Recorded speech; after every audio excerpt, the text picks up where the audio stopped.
think it's murder. I mean, clearly it's murder. What can I do to help?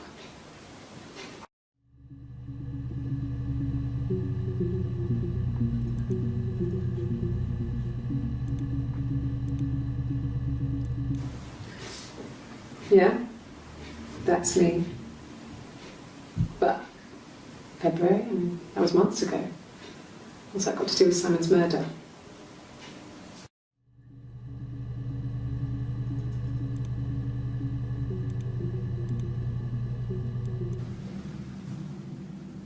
I'd like to speak to a lawyer now. Please. You have no murder weapon. You have nothing. And all these stories we've been telling each other, just that. Stories.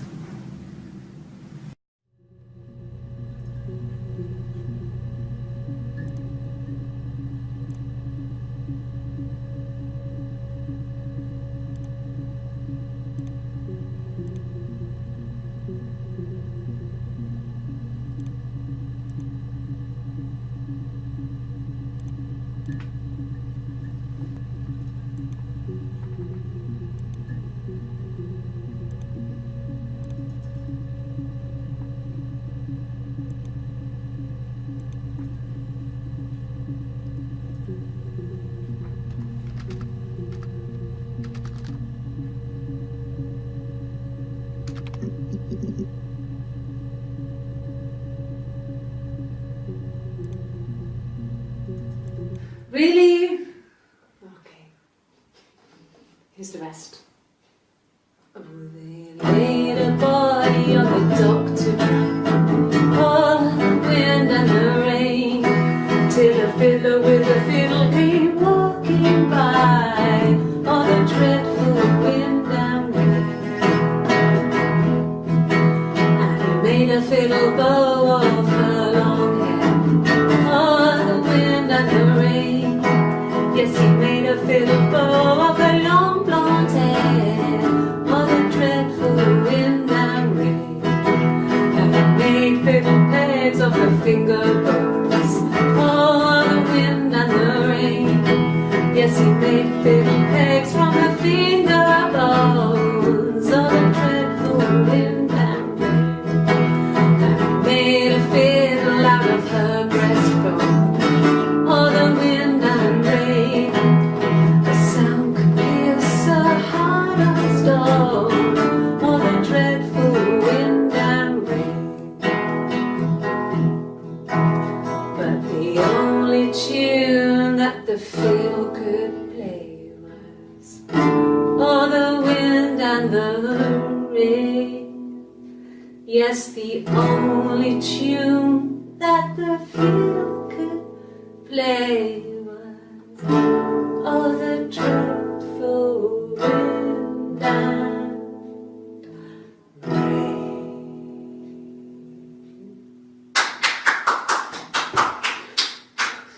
Anything you sing may be used as evidence against you.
You think it's murder?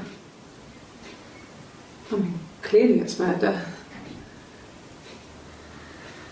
What can I do to help?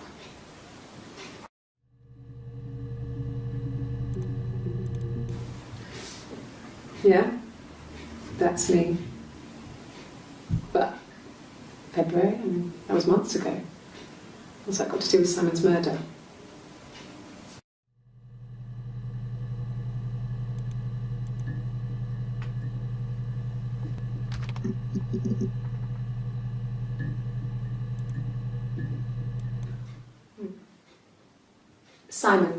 Simon Smith. He works at Ernst Brothers Glass. They do windows, all kinds of glass. Simon does the more special work, mirror making, feature windows, artistic things, really beautiful things.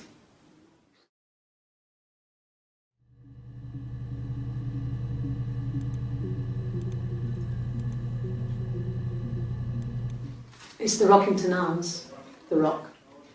It's run by a nice couple, Peter and Susan. There's some other regulars there that Simon likes to drink with, and the barmaid they're having sometimes, Helen. Peter said Simon had been in and had a few drinks.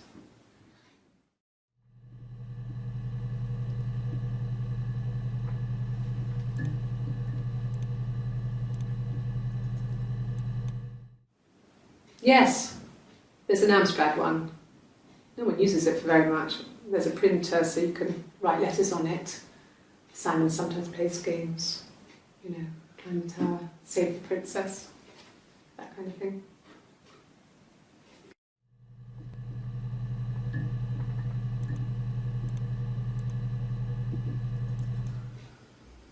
Simon isn't the type to run off or do anything crazy. Someone must have done something to him, or there must have been some kind of accident. So what do we do next?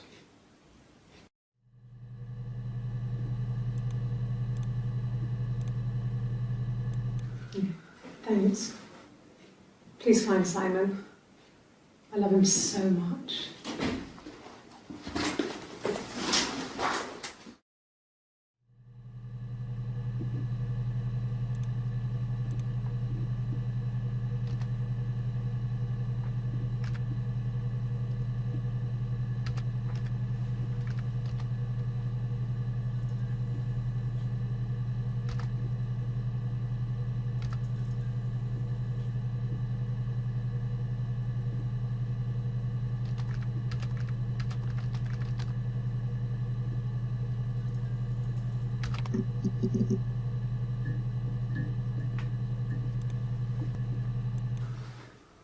So, it was Friday evening, we had an argument, he left.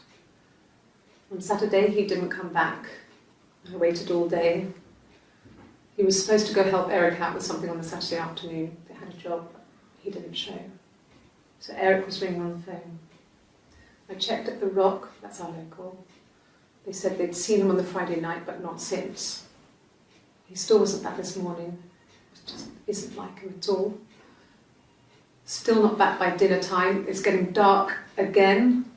So I decided to come see you. His parents haven't heard anything either.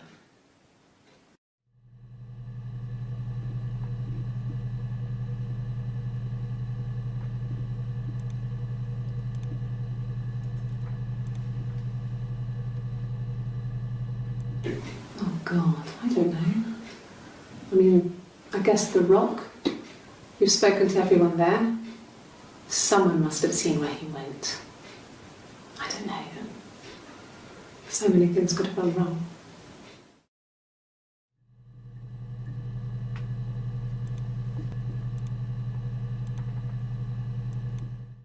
Yeah, I had to let myself in. The door locks if it swings too.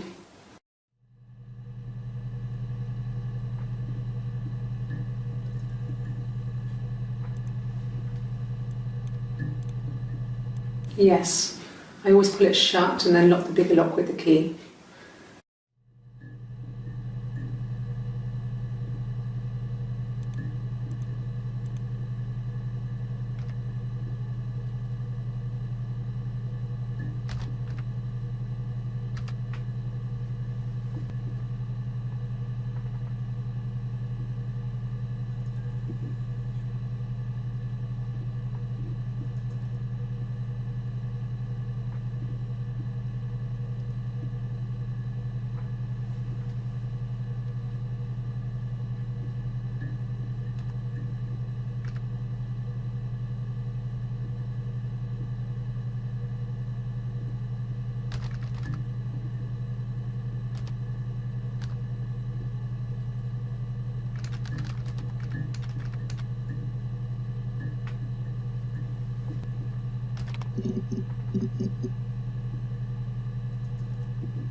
I wasn't in the house all of Friday night. After the argument, after Simon left, I left too. I was upset and I wanted to get away, so I took the car.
I left the next day, Saturday.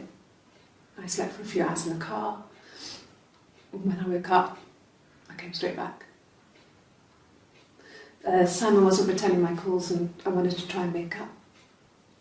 I got back to the house and Simon wasn't there.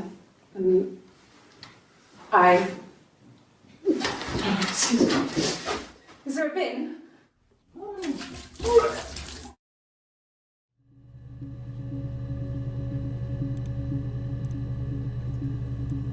It was late, early Saturday morning.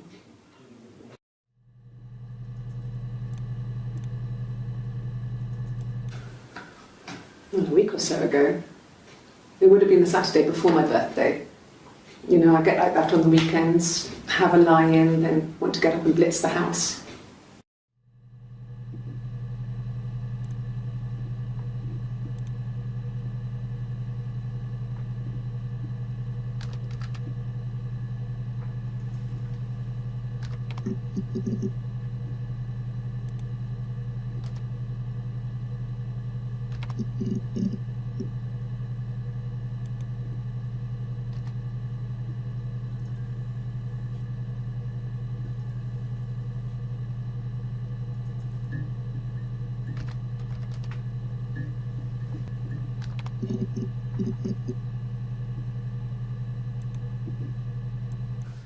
There's married couple stuff, a stupid argument, nothing specific. No one knows how to push your buttons better than those you're close to.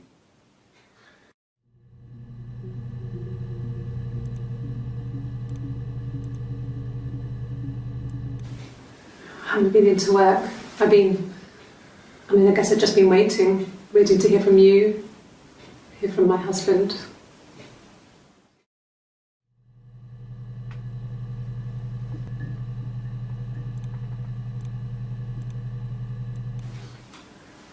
When you've been married for 10 years, stuff accumulates.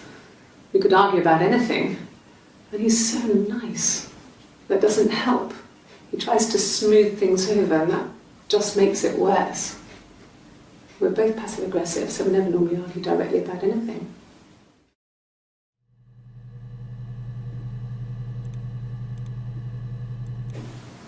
Yes, I'm fine.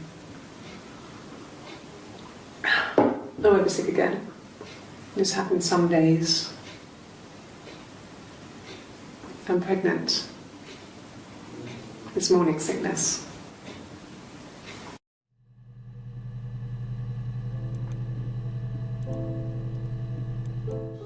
When you suspect someone of murdering their husband.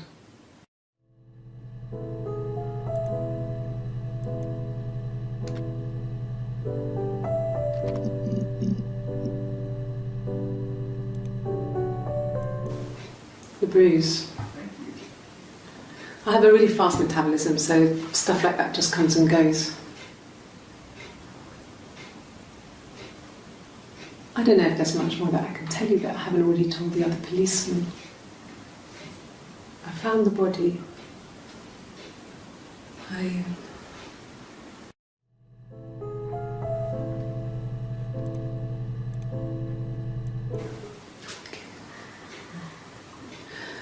It was after dinner. I'd spoken to Sam's parents on the phone. I looked up for an early night and I suddenly had this thought. I think it was something his mum had said. She'd been speaking about old stuff, sad stuff, about when we lived there, about the baby. There's some boxes in the cellar, nursery stuff we never needed, and I never had the heart to throw out. And I suddenly remembered that when I'd looked down there the week before, those boxes, that pile was in the wrong place. I went cold all over. I went down there with a torch and went straight to the back, and that's when I saw the bin bags. Pulled them open, saw the body. I screamed, and that's when I called the police.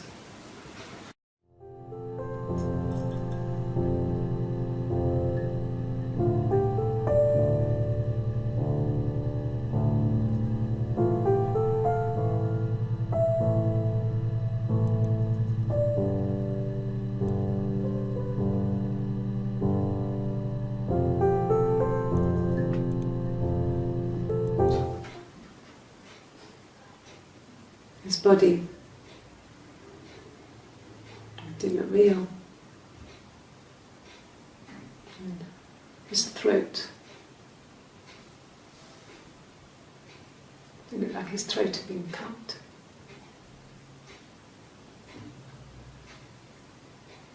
And I didn't see his glasses. He has these thick glasses.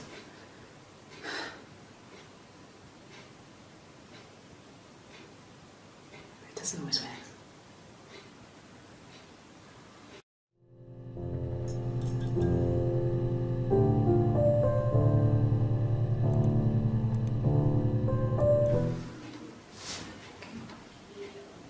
Well,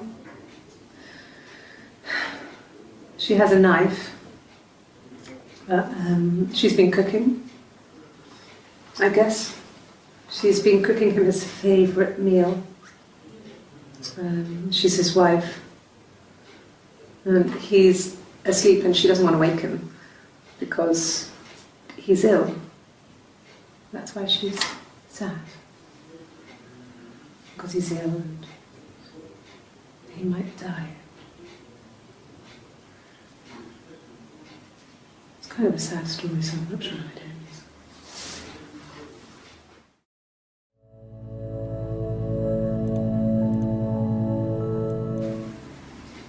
1984 was an awful year in the end. We were living at Doug and Eleanor's. I lost the baby at the end of spring and my parents died in the summer. It was a hot summer, a heat wave. So when they discovered the bodies, it was just awful.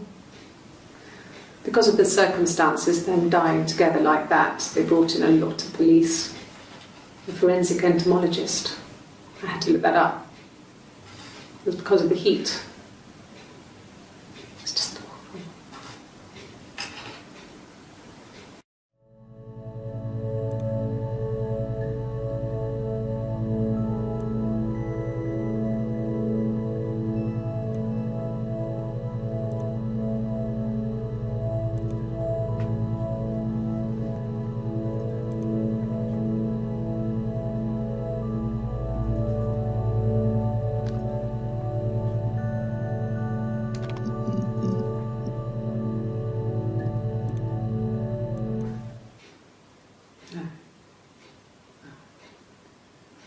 The thing was wrong.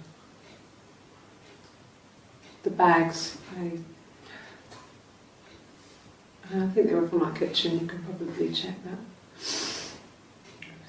We never go into the cellar. It's just a place we put things we don't need. Dad used to grow mushrooms there.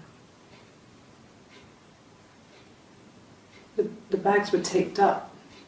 I think it was parcel tape, but I think it was ours.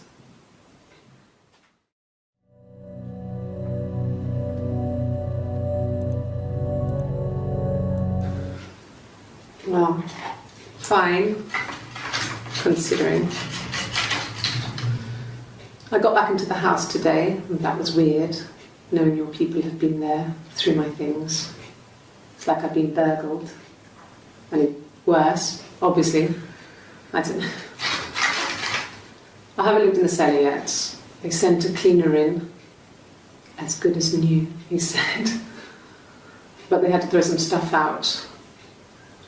Couldn't get the blood out. And I'm still waiting to hear from the coroner so we can get a date set for the funeral. It's going to be a cremation. So,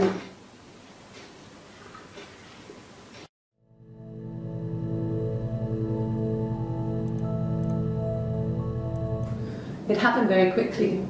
We hardly had to talk to each other. We agreed almost silently. The baby was what mattered. We'd help each other. We cleaned up. We bagged up the broken mirror, her clothes. They're gone. We took him down to the cellar. We had an alibi, and we wanted the body to be found later. We wanted to have suspicion on us, so we could then disprove it, rather than have it linger. Better to keep the body in the house than risk being seen with it. The watch, that was my touch, to make sure the alibi stuck.